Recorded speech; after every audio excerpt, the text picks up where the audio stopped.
할렐루야. 오늘은 출애굽기 37장 말씀 함께 은혜를 나누겠습니다. 오늘은 부살렐이라고 하는 사람의 입장에서 한번 생각해 봤으면 좋겠습니다. 성소에 많은 물건을 만드는 것도 참 중요하고 귀합니다. 그런데 오늘 부살렐에게 하나님께서 좀 특별하게 성소 안에 쓰는 집기들에 대해서 만들라 명하십니다.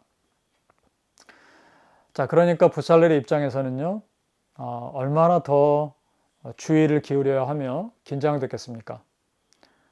하나님의 임재를 상징하는 언약궤, 또 그 뚜껑, 속죄소를 만들어야 하는데 얼마나 마음 가운데 부담이 됐을까요? 그런데 여러분, 그 이후에 부살렐의 삶을 우리가 생각해 보면 좀 다른 시각을 갖게 됩니다. 부살렐이 그런 성막과 성소에 있는 물건들을 만드는 게 물론 신경이 많이 쓰이고 어려웠을 겁니다. 하지만 그 이후에 부살렐에 대한 평가가 어땠을까요? 저 사람은 성막을 만든 사람이야. 저 사람은 성소에 있는 물건을 만든 사람이야. 물론 하나님이 지혜를 주셔서 감당했겠지만요. 그러나 사람들이 봤을 때 그 사람은 정말 하나님의 일을 한 사람입니다. 여러분, 영광스럽지 않습니까? 물론 지금 당장 하나님의 일을 하면서 속상할 수도 있고 마음이 상할 수도 있고 어려울 수도 있고 그리고 때로는 남모르는 스트레스를 받을 수도 있지만 하나님께서 그에게 그 이후에 부어주실 영광은 그 이전의 그런 속상함과 또는 어려움과는 비교할 수 없는 축복인 것입니다. 아마 부살렐도 그것을 기대하지 않았을까요? 여러분, 나중에 어떤 믿음의 사람으로 기억되기를 원하십니까? 바라기는 지금의 어려움만이 아니라 그 이후에 부어주실 하나님의 놀라운 은혜 가운데 우리가 소망함을 가졌으면 좋겠습니다. 오늘 우리가 부살렐, 오홀리압 이런 사람들 이름을 계속 접하고 있는데요.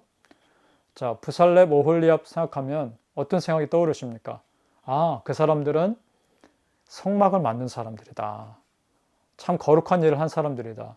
이런 말이 떠올리지 않습니까? 그러니까 우리가 그런 믿음의 사람을 될 수만 있다면 얼마나 축복이겠습니까? 바라기는 저뿐만 아니라 우리 모든 성도님들, 우리 모두가 그런 은혜를 누리실 수 있기를 예수님의 이름으로 축복합니다. 그리고요, 오늘 말씀에 보니까 물건을 만들 때 순금으로 만들라는 말씀이 많이 나옵니다. 다른 어떤 것보다도 성소에 있는 물건을 만들 때 순금으로 만들라, 순금을 테두리를 만들라, 칠하라 이렇게 되어 있습니다. 순금 또는 정금, 이것은 아무런 흠이 없는 것이죠.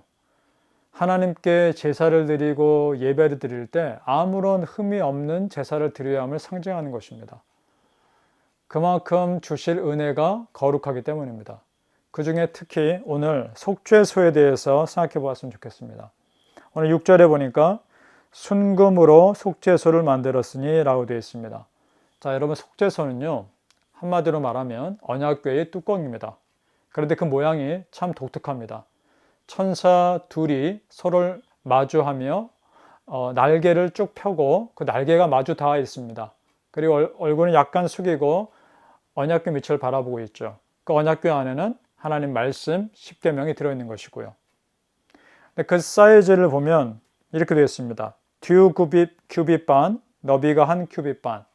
정확히 언약궤 사이즈와 일치합니다. 언약궤 뚜껑이니까 당연히 그래야 하겠지만 그 사이즈가 의미하는 바가 있단 말입니다. 언약궤를 정확히 꼭 들어맞게 덮고 있습니다. 날개를 쭉 편 천사 둘이요. 이것이 의미하는 바가 무엇입니까? 하나님의 은혜의 날개 아래로 우리 사람들의 모든 어려움을 덮어주실 것을 상징하는 겁니다. 왜냐하면 출애굽기 25장에 그와 관련된 힌트되는 말씀이 나옵니다.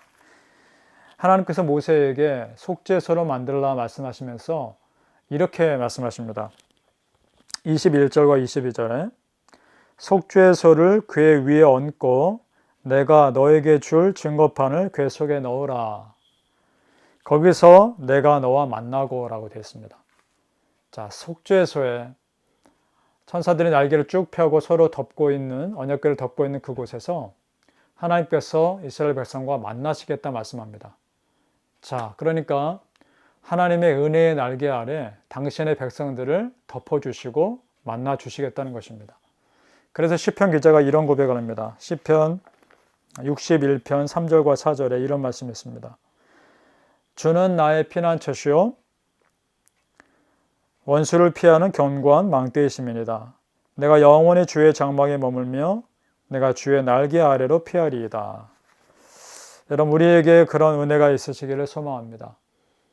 여호와의 날개 아래로 우리를 품으시는 그 하나님의 은혜, 그리고 우리가 하나님이 정말 나의 피난처 되시는 그 은혜, 그 은혜가 우리 성도님들 앞으로의 삶 위에 항상 있으시기를 예수님 이름으로 축복합니다.